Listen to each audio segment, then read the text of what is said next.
Welcome to episode 1 of Build Art Break. Today we want to talk to you about joy. With so many outside forces that work to control our emotional state, such as work, school, bills, and court cases, all kinds of impressions we face every day, making space for happiness is revolutionary. It is a resistance and rejection of those things that tear us down. Joy helps minimize the stress of traumatic experiences we have gone through, or the stress of everyday life. It activates positivity in our brains and helps us heal and thrive. What we want to do with this video is focus on the things that bring us joy. Celebrate them and then let positivity flow so we can live our best lives.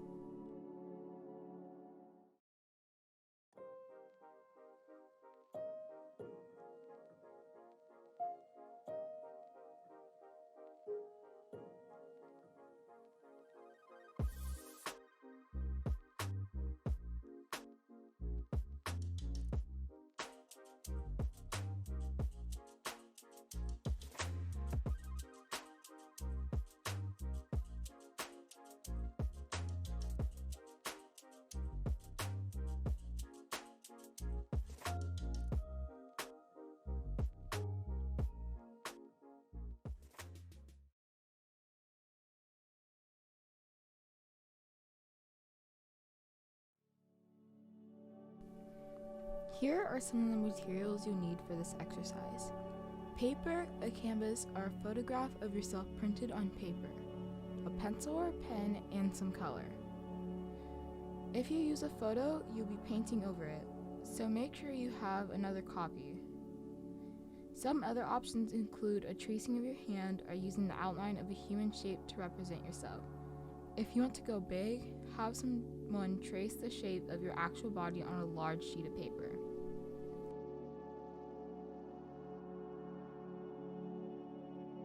First, think about things that make you happy or bring you joy. Make a list of about 5 to 6 items that you can think of. These can be small moments like warm chocolate chip cookies or something bigger, like a memory of a vacation or a person that you really appreciate. Anything that brings you joy into your life.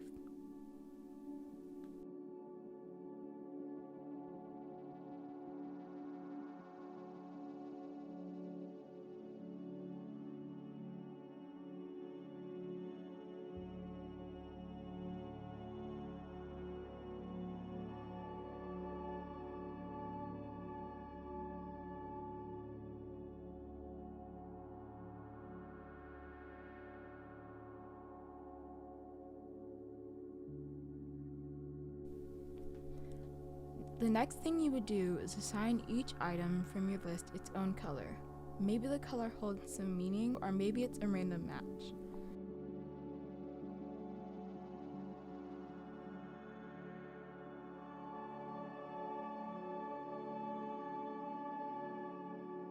You should choose colors that also make you happy and at peace.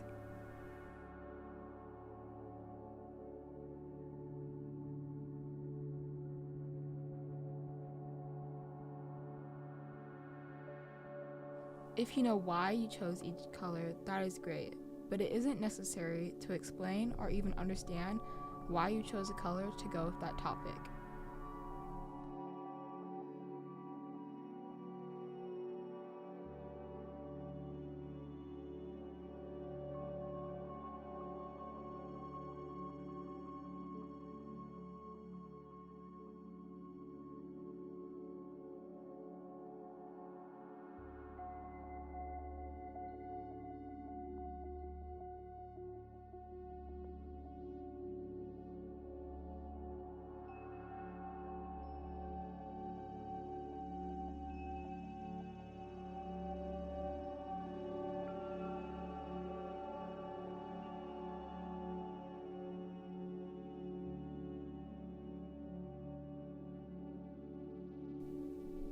Now it's time to think about each color and the item it represents.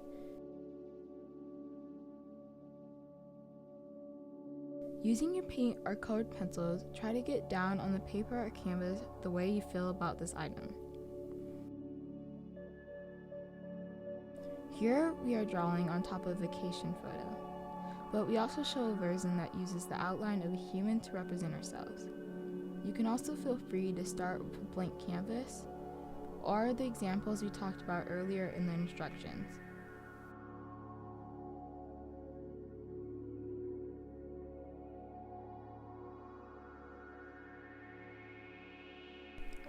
Some of the things that you can think about as you paint are what are the shapes the thing takes, or where does it show up for you in your life? Does it have patterns or is it free flowing?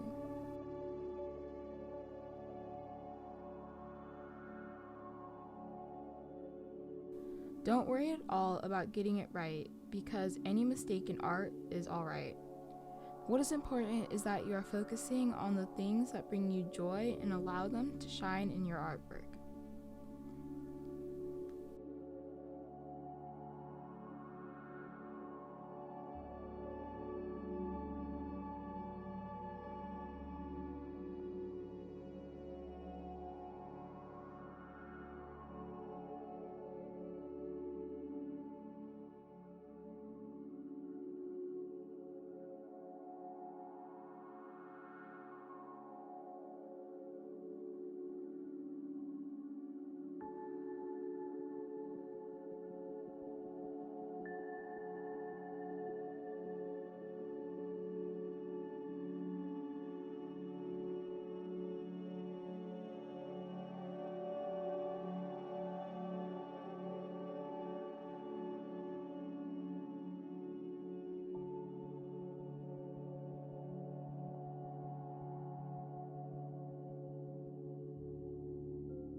When you're done, spend some time thinking about your creation. Reflect on those things that bring you happiness one more time. Thank them, and let's look for more opportunities to let them grow in your life. If you'd like to share what you've created, we would love to see it. Snap a photo and email us at art@build206.com or share it on our Instagram at build206. We're choosing one random community member each week to win a Visa gift card for sharing their creation with us. Stay tuned next for our interview with Seattle's artist and art therapist, Dalisha Phillips of Love, Light, Energy Art Therapy. Thanks, and we'll see you next time.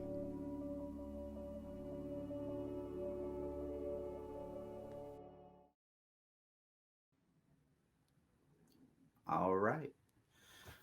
So we're here on Build Art Break this week with Dalisha Phillips, proprietor, art therapist of Love Light Energy Art Therapy. Did I get it That's right? me. Love Light Energy Art Therapy. Yes, that's me. Yeah. Dopest, one of the dopest, funnest, most engaged artists in town. Always has a smile and a good word. So we're happy that you can join us. Thanks, Dalisha. Yeah, thank you so much for having me, Aaron. I'm looking forward to our conversation. All right. So I explained to you a little bit about what Build Art Break is all about. We wanted to put together some healing center activities for community.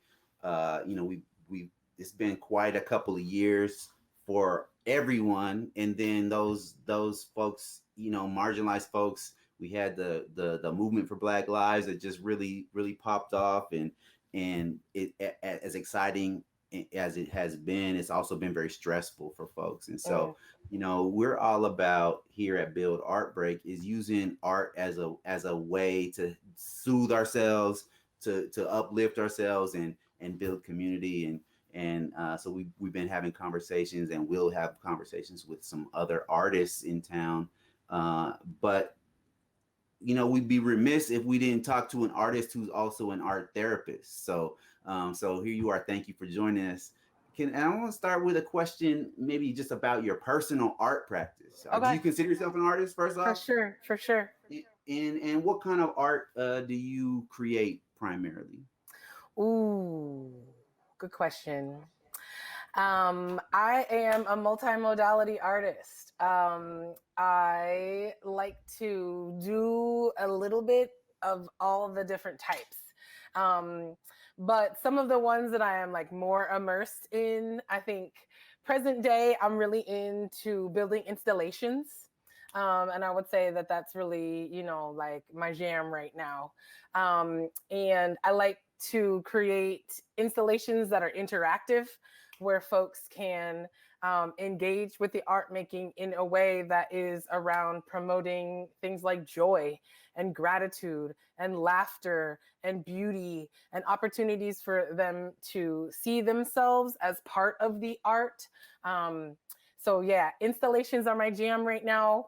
I really like to mess around with clay and consider myself a ceramicist, a ceramist. I mess it up like every time, but I like to play with clay. One of them Sculpt people. on the wheel, yes. I carry a lot of energy in body, and so working in clay is a really beautiful modality that allows me to move that energy and then put it into whatever it is that I'm creating. Um, I'm a performer, a musician. I dance. I'm in a burlesque act called Simone Pin. We are a little bit dormant right now just because of so many things that are going on with the performance industry as it intersects with COVID and venues and wanting to be sure that folks are able to be safe and not being perpetuators of this whole COVID and Delta variant situation. So I do all different types of art form. I'm a roller skater. Right. I consider that an art form. I be chefing it in the kitchen. I consider that an art form. All of So yes, so I do all different types. were you always an artist? Like, were you creative as a young Ooh. person? Oh yes, for sure. Yes. And it was probably like the last I'm 37. And it was probably like the last three Youngster. 3 to 5 years that I really stepped into my identity as an artist and felt comfortable calling myself an artist. And that was definitely a process. But I have been a creative. I have been engaged in the arts for as long as I have been, revolving the sun. So, Nice. Yeah, I feel like you what we were talking the other day at Build Art Break, just as a quote from, I think Picasso talked about every child is an artist, right? But then the trick is trying to remain an artist as you yes, grow. yes. And so yeah, that sort of has my similar story for me, just coming back around and realizing how important being creative is, just to my own, just my own mental health and Yeah. well-being and enjoyment of life. It just really it makes a difference. Mm. um and so that makes me wonder, like, how did you get into being an art therapist? Ooh, okay. Mm. Um, from a personal, place, as I mentioned, I have been a creative and into the arts ever since I was a child. And art making or creative processes as a young person was my main coping method. Um, I did not grow up in a traditional home where you got two parents and a dog and a house and all of the things. Both of my parents were incarcerated for the majority of my upcoming. I was raised collectively by my family, primarily by my grandma. Academics were like not a strong suit of mine necessarily. Like was mad smart, like probably smarter than all of my teachers.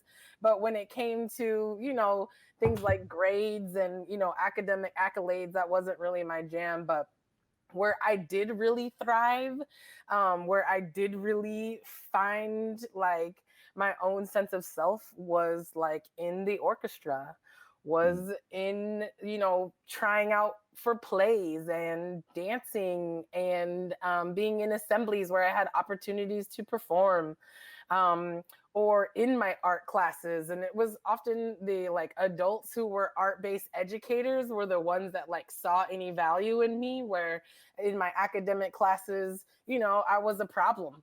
One, I was smarter than the teacher, and I knew that was, spitting some BS to the young folks, and I was distracting. I was that kid. I was distracting, but that served me well in my artist and creative endeavors. And so personally, like, I as a young person found a lot of healing through art making and creative process. Now then, by way of the arts, I was able to navigate my way through, K-12 and made it to college. And it was, in my little introductory to psych classes that I was, just kind of like when they're exploring the different avenues of the field of psychology, they had like tiptoed into that there was art therapy, that was an actual thing. And so I think that was my first real exposure to art therapy being a thing.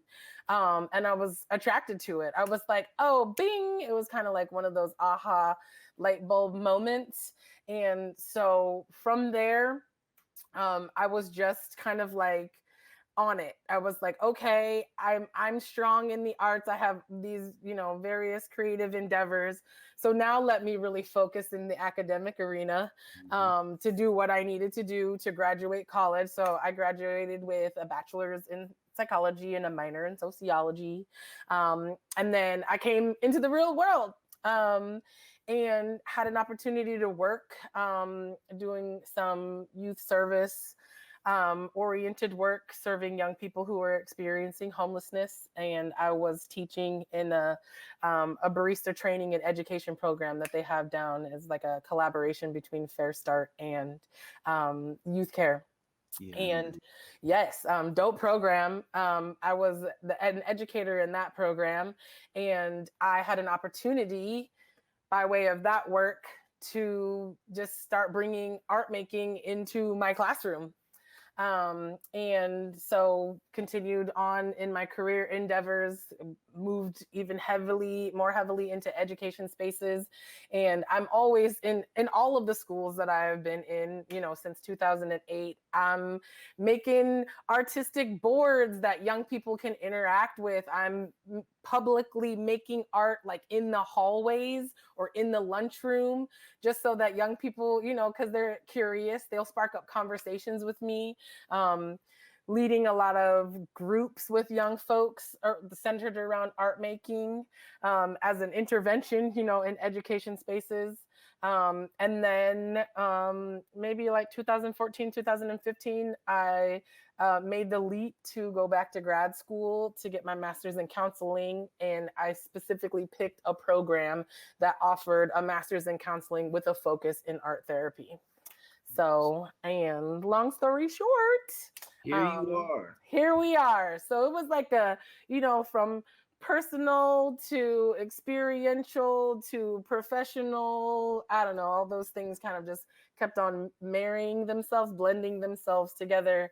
And that is how I got here today with, having my own art therapy practice, and serving my community in a very unique and like true to me and my identity way. It's important. We appreciate you. So thank you for doing that. Yes, thank you. So you touched a little bit on this, but for just to reiterate for folks who are tapping in, what what are the benefits like to being creative? Ooh, That might be emotional benefits, mental health wise, yes. socially. Ooh, I love this What are those question. things that doing art or experiencing creativity can do for us? Yes. Okay. So, ooh. Yes, I love this question because this is where I feel like I really get to bring, lend into my experience and my expertise. So, this is how it goes. art making in and of itself has therapeutic value. So, and this is lots of folks have experienced, right? They might paint to relax, or they might draw to, when they're in a turmoiled mind space, or they dance to release energy or to get their anger out. So just the the act of art making itself has therapeutic value. So then you pair that, it's like the flip side of the same coin, with intentionality, with training, with education. You can really amplify that therapeutic value. And so I, as an art therapist, am foundationally trained as a mental health counselor. I can do talk therapy all day, every day, if I wanted to, or if that's what it is that my clients were seeking and or needed. But I have been trained to intersect every aspect of a mental health counseling relationship with some form of art making or creative process. Mm-hmm. So when folks reach out to me and they want to do a consultation or an intake, or when I do assessments for folks, or I think about treatment planning, I do all of those things with dialogue, but also integrating with intention art making and creative processes. And so what like, I think the question really is like, what's the power of that? Like, why is that even a thing? Yeah. And so this is where the magic happens. So when we are dialoguing, that's a left brain process. That's like on our left side of the brain, our left hemisphere, where we hold our logic, our linear, our vocabulary, our straightforward thinking, as opposed to or I guess in complement to our right hemisphere is where we hold our creative selves. That's where we have our imagination. Our artistic center is in the right hemisphere of our brain, our creativity. And so I, as an art therapist, do a lot of dialoguing, support folks in linear thinking and strategy and problem solving. But I also activate their creative centers to be thinking about new and creative ways, or to be thinking outside of some of the boxes that their left side of their brain creates for themselves. So the art, like the magic of art therapy, is around integrating the two sides of your brain. So if I'm a left brain dominant person, these people, they're the type A's. They're the like A plus B got to equal C. And if it don't equal that, like I can't, like I'm highly anxious. A lot of times. We know them because we call them to do our taxes, right? Yes, yes. And there are a lot of folks who, they're left brain dominant and they are utilize that as an asset. They seek out the types of careers or opportunities that really lean into that straightforward, linear, strategic like thinking. So a lot of folks who are in that left brain dominant space, anxiety is a thing that comes along with that. Not everybody, but oftentimes. Or in complement to right brain dominant folks, and the creatives of the world, right? They're the emotives. They're like the high highs and low lows, like, and so depressive like symptoms, or like the depression side of the mood spectrum, is where folks who are right brain dominant sort of gravitate towards. And when you think like some of the greatest artists of the world, like their art is really fueled by trials and tribulations and heartbreaks, and also like the beauty and the magic that the world has to offer us. But sometimes, like the creatives of the world, they're not often as appreciated until, right, they're not here anymore. They don't get the same like value in society necessarily as the scientists, the mathematicians, the engineers of the world. And so art therapy has this amazing power to really like bring that creative part of you, and then also that structure oriented part of you, and integrate those two things, and it simulates balance. And so that's why it's, it's different than just sitting across from me and talking about what it is that you're experiencing. But if I guide you through making some artwork around what it is that you're experiencing, and then also talking about what it is, you are just you're simulating that integrating of the two sides of your brain. And that's the magic of it. That's what's up. I really appreciate that explanation. This has sort of been what I've been doing as a career for a very long time. I got my start as a writer, as a adolescent counselor. So when we use creative writing as the tool, and then it just my career as a writer grew from there. And then we met through creative justice, which, so I believe in all this. But to hear somebody who has the training as a clinician explain it, it makes a lot of sense. So I appreciate it. That leads me to another question, though. Okay. And I get this a lot from folks, and you probably do too. People are I don't know if we train them or we train ourselves to think art is something you're good at or you're not. You're an artist or you're not. So people who don't identify as artists, or maybe think they're not creative, can creativity still help them? Yeah, for sure. And it's the folks who think they aren't artists and think they aren't the creatives. Those are the ones that I really appreciate the opportunity to work with.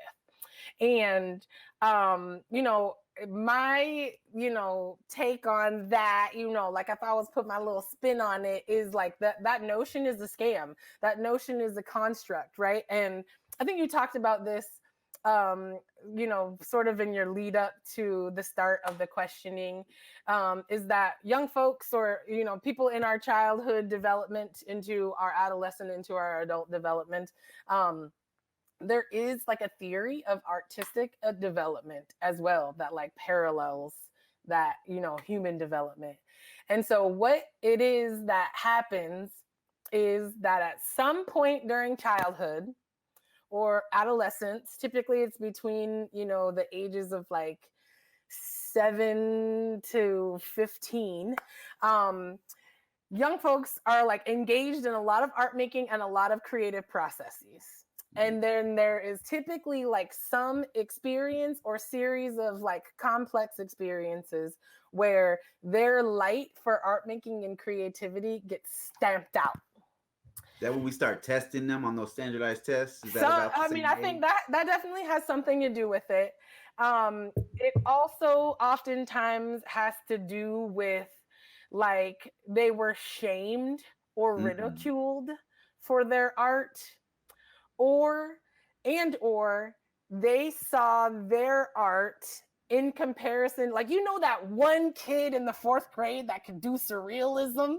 Yeah, right? That shit looked like a real apple. Stop. Like that kind of kid. That kid. So what it is that they saw their art and they compared it to that one kid that was like a protege, and then they felt like they didn't add up, like they didn't measure up.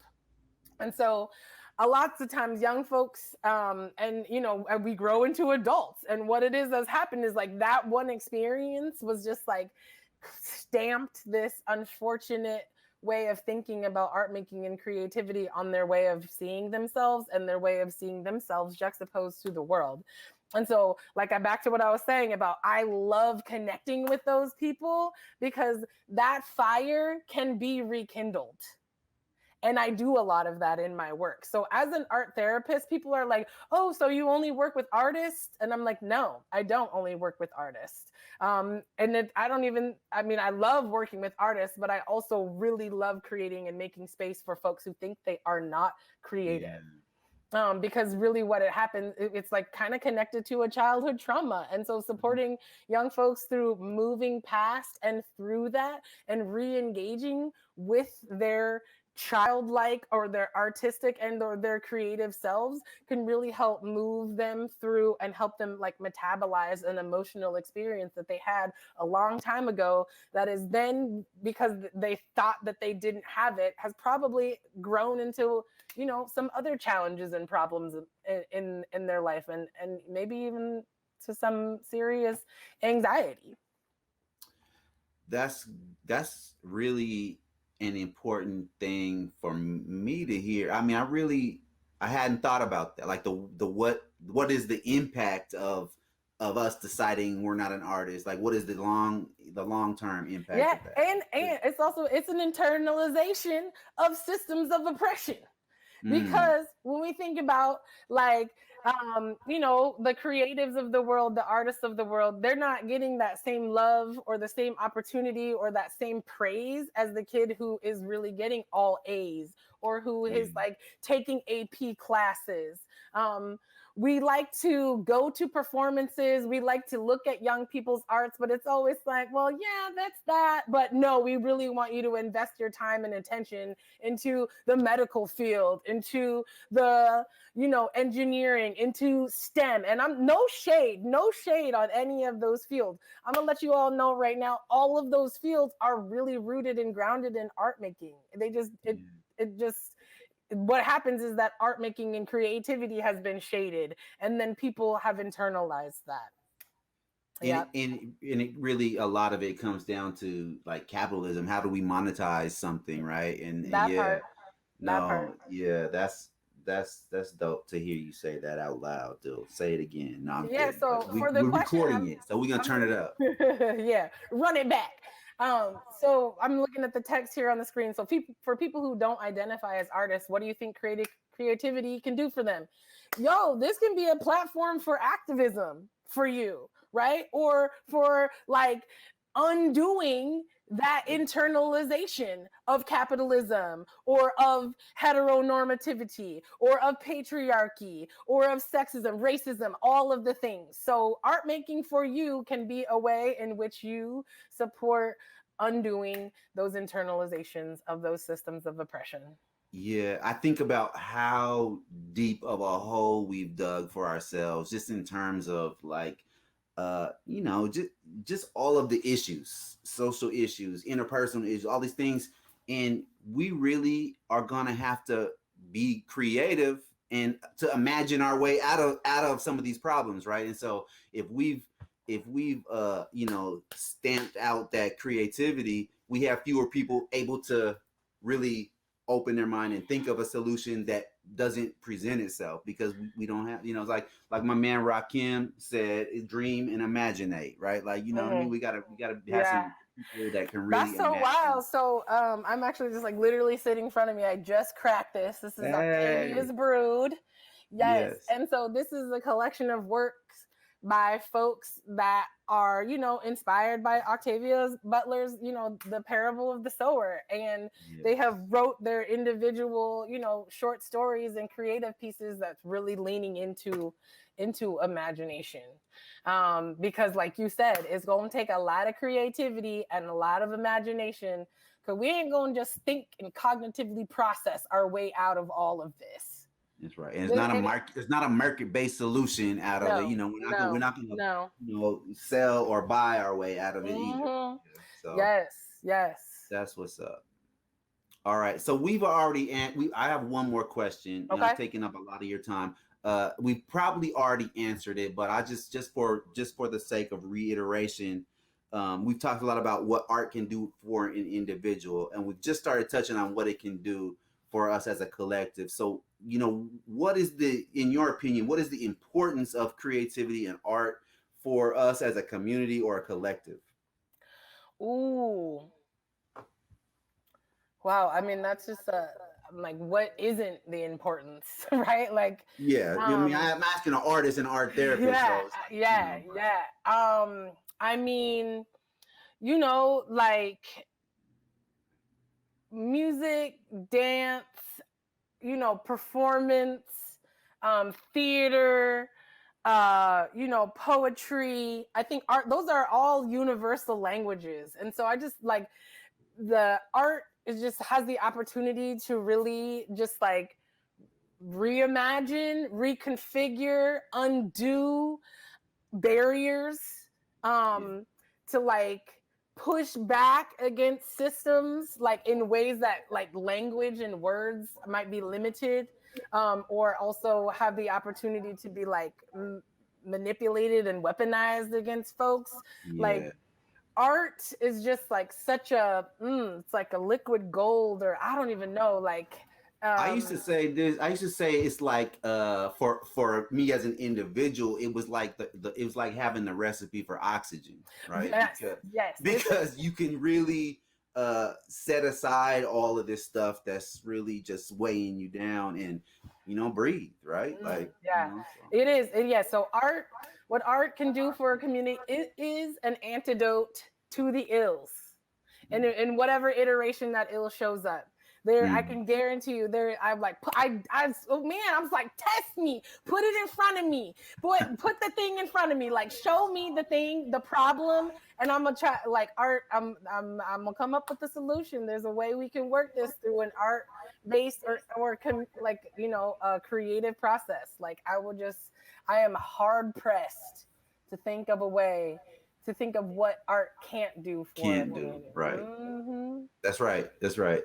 And I really love the way, like, artists can kind of, I don't want to say trick folks, but kind of like it's kind of like hypnotize folks into thinking about something they might not otherwise thought about, right? Yes.